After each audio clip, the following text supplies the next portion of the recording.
നമസ്കാരം. നമ്മുടെ അനുദിന ജീവിതത്തിൻ്റെ ഭാഗമായി വീടുകളിൽ പാചകവാതക സിലിണ്ടറുകൾ ഉപയോഗിക്കുന്നവരാണ് നമ്മളെല്ലാവരും തന്നെ. എല്ലാ ഉപയോക്താക്കളും നിർബന്ധമായിട്ട് മനസ്സിലാക്കിയിരിക്കേണ്ടതും അടിയന്തരമായി തന്നെ ശ്രദ്ധിക്കേണ്ടതുമായിട്ടുള്ള ഒരു പ്രധാനപ്പെട്ട വിവരമാണ് ഇന്ന് ഈ വീഡിയോയിൽ നിങ്ങളുമായിട്ട് ഷെയർ ചെയ്യുന്നത്. എല്ലാ പ്രേക്ഷകരും പൂർണ്ണമായിട്ട് ഈ വീഡിയോ കാണുക. അതോടൊപ്പം തന്നെ എല്ലാവരിലേക്കും മാക്സിമം ഒന്ന് ഷെയർ ചെയ്യുക. നിലവിൽ ഇൻഡെയിൻ, HP ഗ്യാസ് അല്ലെങ്കിൽ ഭാരത് ഗ്യാസ് തുടങ്ങിയ ഏതെങ്കിലും അംഗീകൃത ഏജൻസികളിൽ നിന്ന് ഗാർഹിക ആവശ്യത്തിനായിട്ട് പാചകവാതക കണക്ഷൻ എടുത്തിട്ടുള്ള ഏത് ഉപയോക്താവിനും തീർച്ചയായിട്ടും ഈ ഒരു അറിയിപ്പ് പൂർണ്ണമായിട്ടും ബാധകമാണ്.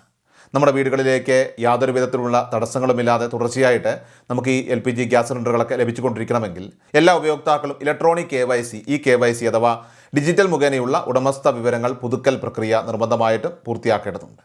കേന്ദ്ര പെട്രോളിയം മന്ത്രാലയത്തിൻ്റെ നിർദ്ദേശപ്രകാരം 2024 മുതലാണ് ഈ ഒരു പ്രക്രിയ സജീവമായി തന്നെ നടപ്പിലാക്കാനായിട്ട് ആവശ്യപ്പെട്ടിരുന്നത്.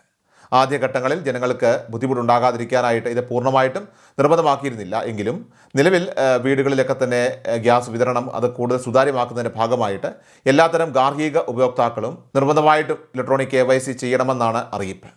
സമീപകാലത്തായിട്ട് പൊതുവിപണിയിൽ പാചകവാതക സിലിണ്ടറുകളുടെയൊക്കെ തന്നെ വില ഗണ്യമായി വർദ്ധിച്ചുകൊണ്ടിരിക്കുന്ന സാഹചര്യത്തിൽ അർഹരായ ഗുണഭോക്താക്കൾക്ക് കേന്ദ്ര സർക്കാർ നൽകി വരുന്ന സാമ്പത്തിക സബ്സിഡി ആനുകൂല്യങ്ങളൊക്കെ തന്നെ യാതൊരുവിധ തടസ്സവുമില്ലാതെ കൃത്യമായിട്ട് അവരുടെ ബാങ്ക് അക്കൗണ്ടുകളിലേക്ക് നേരിട്ടെത്തുന്നുവെന്ന് ഉറപ്പുവരുത്തുന്നതിനായിട്ടാണ് ഈ നടപടിയിലൂടെ സർക്കാർ പ്രധാനമായിട്ടും ലക്ഷ്യമിടുന്നത്. ഉദാഹരണത്തിന് പ്രധാനമന്ത്രി ഉജ്ജ്വല യോജന പോലെയുള്ള ജനക്ഷേമ പദ്ധതികൾ വഴി സൗജന്യ ഗ്യാസ് കണക്ഷൻ സ്വന്തമാക്കിയ ദരിദ്ര സാധാരണ കുടുംബങ്ങൾക്ക് നൽകുന്ന പ്രത്യേക സബ്സിഡികൾ ഈ KYC പൂർത്തിയാക്കിയ ഉപയോക്താക്കളുടെ അക്കൗണ്ടിലേക്ക് മാത്രമാണ് ഇപ്പോൾ ക്രെഡിറ്റ് ആയിക്കൊണ്ടിരിക്കുന്നത്.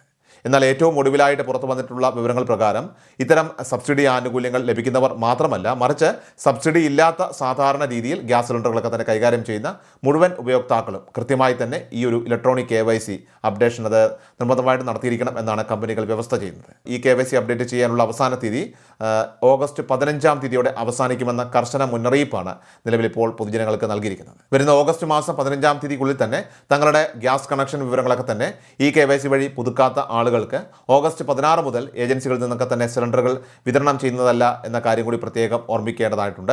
ഏതെങ്കിലും ഉപയോക്താവ് ഇനി ഒരുപക്ഷെ ഓൺലൈൻ വഴിയോ അല്ലെങ്കിൽ ഫോൺ വഴിയോ സിലിണ്ടർ മുൻകൂട്ടി ബുക്ക് ചെയ്തിട്ടുണ്ടെങ്കിൽ പോലും ഏജൻസിയിൽ നേരിട്ട് പോയോ അല്ലെങ്കിൽ വീട്ടിലെത്തുന്ന ഡെലിവറി ബോയ് വഴിയോ സിലിണ്ടർ കൈപ്പറ്റാനായിട്ട് ശ്രമിക്കുമ്പോൾ നിങ്ങളുടെ കൺസ്യൂമർ നമ്പർ സിസ്റ്റത്തിൽ എൻ്റർ ചെയ്യുമ്പോൾ തന്നെ ഈ KYC പൂർത്തിയാക്കിയിട്ടില്ലാത്തതിനാൽ തന്നെ സിലിണ്ടർ ഇഷ്യൂ ചെയ്യാൻ സാധിക്കില്ല എന്ന സന്ദേശമായിരിക്കും അവിടെ തെളിയുക. കൂടാതെ ഇത്തരത്തിൽ ഈ KYC പൂർത്തിയാക്കാത്തവർക്ക് ഭാവിയിൽ ഗ്യാസ് വിതരണം ചെയ്യേണ്ടി വന്നാൽ അധിക നിരക്ക് ഈടാക്കേണ്ടി വന്നേക്കാം എന്ന തരത്തിലുള്ള പ്രത്യേക മുന്നറിയിപ്പും മെസ്സേജുകളുമൊക്കെ തന്നെ SMS അല്ലെങ്കിൽ വാട്സപ്പ് അലർട്ടുകളായിട്ട് നിങ്ങളുടെ രജിസ്റ്റർ ചെയ്ത ഫോൺ നമ്പറുകളിലേക്ക് ഇതിനോടൊപ്പം തന്നെ കമ്പനികൾ അയച്ചു തുടങ്ങിയിട്ടുണ്ടാവാം. ഇന്ത്യയിലെ പ്രധാനപ്പെട്ട എല്ലാ എണ്ണ വിതരണ കമ്പനികൾക്കും ഈ ചട്ടം ഒരുപോലെ ബാധകമാണ്.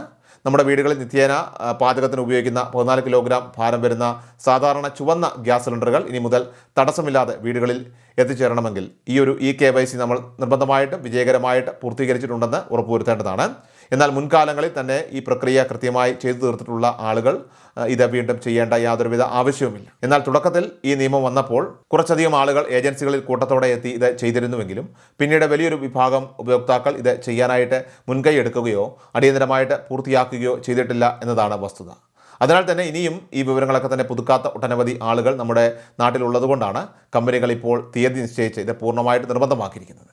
ഇതിനായിട്ട് ഇനി നമ്മുടെ മുന്നിൽ അധിക ദിവസങ്ങൾ ലഭ്യമല്ലാത്തതിനാൽ തന്നെ ഈ KYC പൂർത്തിയാക്കാത്തവർ ഒട്ടും സമയം കളയാതെ അടിയന്തരമായി തന്നെ ഇത് ചെയ്യുന്നതിനായിട്ട് പ്രത്യേകം ശ്രദ്ധിക്കേണ്ടതാണ്. പൊതുജനങ്ങൾക്ക് വളരെ എളുപ്പത്തിൽ ഈ KYC പൂർത്തിയാക്കുന്നതിനായിട്ട് പ്രധാനമായിട്ട് 3 വ്യത്യസ്ത മാർഗ്ഗങ്ങളാണ് നിലവിൽ ഇപ്പോൾ വിതരണ കമ്പനികൾ ഒരുക്കിയിരിക്കുന്നത്.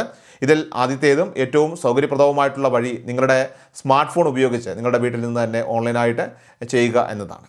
ഇതിനായിട്ട് നിങ്ങളുടെ ഗ്യാസ് കമ്പനിയുടെ ഔദ്യോഗിക ആപ്ലിക്കേഷൻ, ഉദാഹരണത്തിന് ഇപ്പോൾ ഇൻഡെയിൻ ഉപയോക്താക്കളെ സംബന്ധിച്ച് അവർ ഇന്ത്യൻ ഓയിൽ 1 അഥവാ HP ഉപയോക്താക്കളാണെങ്കിൽ HP പേ മുതലായവയൊക്കെ തന്നെ, അതുപോലെ പ്ലേ സ്റ്റോറിൽ നിന്നും ഡൗൺലോഡ് ചെയ്യാവുന്ന ആധാർ ഫേസ് RD എന്ന ആപ്പും ഫോണിൽ ഇൻസ്റ്റാൾ ചെയ്യേണ്ടതായിട്ടുണ്ട്. തുടർന്ന് ഗ്യാസ് കണക്ഷൻ എടുക്കാനായിട്ട് നൽകിയിട്ടുള്ള സജീവമായിട്ടുള്ള മൊബൈൽ നമ്പർ ഉപയോഗിച്ച് നിങ്ങൾ ഈ ആപ്പിൽ ലോഗിൻ ചെയ്ത് ആധാർ കാർഡിലെ വിവരങ്ങളും ഫോൺ ക്യാമറ വഴി മുഖം സ്കാൻ ചെയ്തും മിനിറ്റുകൾക്കുള്ളിൽ തന്നെ പ്രക്രിയ പൂർത്തിയാക്കാൻ സാധിക്കും. രണ്ടാമത്തെ വഴി എന്ന് പറയുന്നത് നിങ്ങളുടെ ആധാർ കാർഡും ഗ്യാസ് പാസ്ബുക്കുമായിട്ട് അടുത്തുള്ള ഗ്യാസ് വിതരണ ഏജൻസി ഓഫീസിൽ നേരിട്ടെത്തി ബയോമെട്രിക് വിരലടയാളമൊക്കെ തന്നെ പതിപ്പിച്ച് ഈ KYC ചെയ്യുക എന്നതാണ്. മൂന്നാമതായിട്ട് നിങ്ങളുടെ വീടുകളിൽ ഗ്യാസ് സിലിണ്ടർ ഡെലിവറി ചെയ്യാനായിട്ട് എത്തുന്ന ജീവനക്കാരുടെ കൈവശമുള്ള പ്രത്യേക ബയോമെട്രിക് മെഷീൻ അല്ലെങ്കിൽ മൊബൈൽ ആപ്പ് ഉപയോഗിച്ചും വളരെ എളുപ്പത്തിൽ തന്നെ വിരലടയാളമോ ഫോട്ടോയൊക്കെ നൽകി ഈ KYC പൂർത്തിയാക്കാനായിട്ട് സാധിക്കും.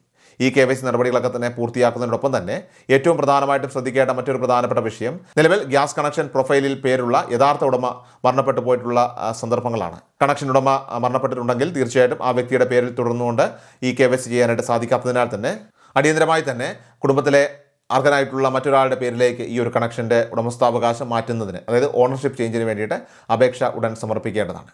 പുതിയ ഉടമസ്ഥൻ്റെ പേരിലേക്ക് കണക്ഷൻ മാറിയതിന് ശേഷം മാത്രമേ അവർക്ക് ആധാറുമായിട്ട് ബന്ധിപ്പിച്ച് ഈ ഒരു KYC പൂർത്തിയാക്കാനായിട്ട് സാധിക്കുകയുള്ളൂ. ഇനി നിങ്ങൾക്ക് മുൻപ് ഈ KYC ചെയ്തിട്ടുണ്ടോ എന്ന് സംശയമുണ്ടെങ്കിൽ കമ്പനികളുടെ മൊബൈൽ ആപ്പിൽ നിങ്ങളുടെ ഉപഭോക്തൃ നമ്പറോ ഫോൺ നമ്പറോ നൽകിക്കൊണ്ട് പ്രൊഫൈൽ സ്റ്റാറ്റസ് പരിശോധിച്ച് അലേർട്ടുകൾ വരുന്നുണ്ടോ എന്ന് ഉറപ്പുവരുത്താവുന്നതാണ്. ആരുടെയും ഗ്യാസ് സിലിണ്ടർ വിതരണം മുടങ്ങിപ്പോകാൻ ഇടവരുത്താതെ ഈ പ്രധാനപ്പെട്ട വാർത്ത നിങ്ങളുടെ സുഹൃത്തുക്കളിലേക്ക്, നിങ്ങൾക്ക് പരിചയമുള്ള വാട്സപ്പ് ഗ്രൂപ്പുകളിലേക്കും എല്ലാം തന്നെ ഷെയർ ചെയ്തെത്തിക്കുക. ഇതുപോലുള്ള വാർത്തകൾക്കായിട്ട് നമ്മുടെ ചാനൽ ഇപ്പോൾ തന്നെ സബ്സ്ക്രൈബ് ചെയ്യുക, ബെല്ലൈക്കൻ എനേബിൾ ചെയ്യുക. അതോടൊപ്പം ഫേസ്ബുക്കിലും ഇൻസ്റ്റാഗ്രാമിലും വീഡിയോ കാണുന്നവരാണെങ്കിൽ തീർച്ചയായിട്ടും ഫോളോ ചെയ്യുവാനും മറക്കാതിരിക്കുക. കൃഷൽ മീഡിയ എല്ലാ ദിവസവും വാർത്തകളും അറിയിപ്പുകളും ഡെയിലി അപ്ഡേറ്റ്സും ലഭിക്കാൻ ഇപ്പോൾ തന്നെ ചാനൽ സബ്സ്ക്രൈബ് ചെയ്യുക, ഫോളോ ചെയ്യുക.